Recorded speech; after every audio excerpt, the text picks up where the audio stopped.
Welcome to Obscure Christian Beliefs.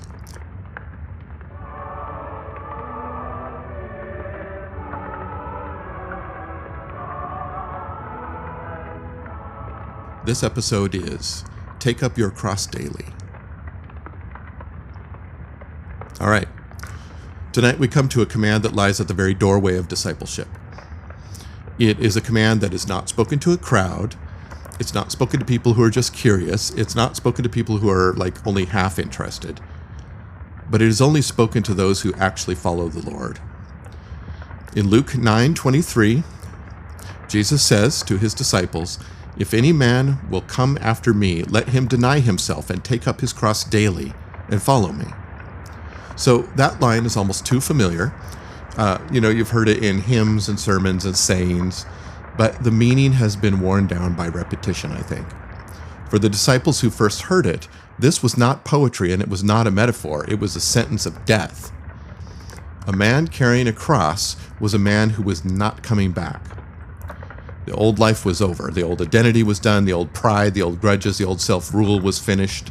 So when Jesus says, take up your cross, he's not calling you to hardship. He's calling you to death. Not death of the physical body, though. Death of the old man.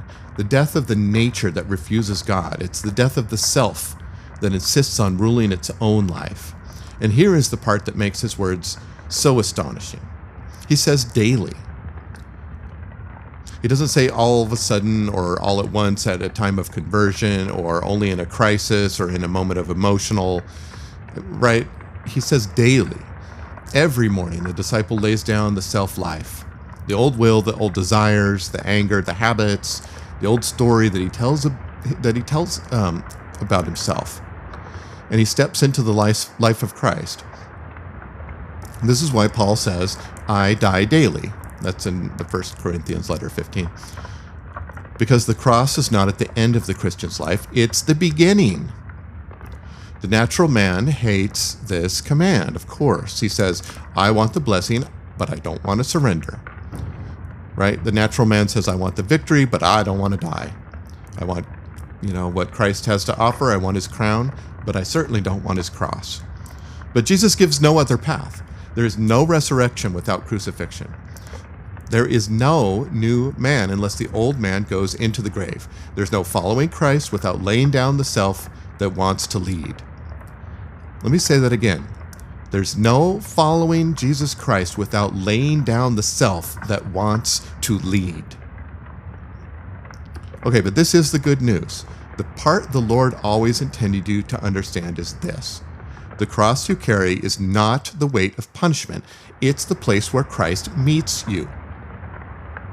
So the prophet said, the government shall be upon his shoulders.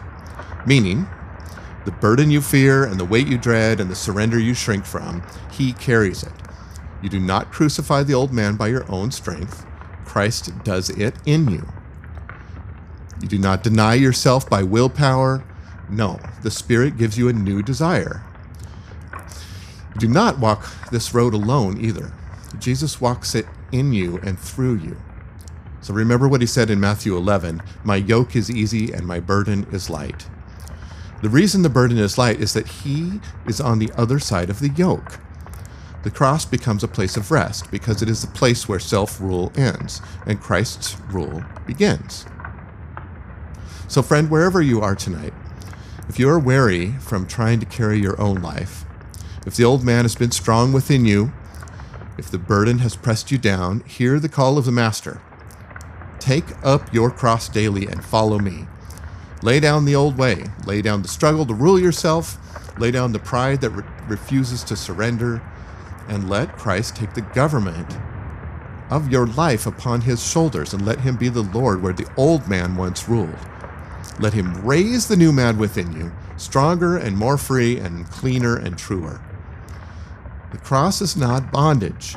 It is a doorway to resurrection, and it is the place where the old dies and the new rises. It is the life of the disciple.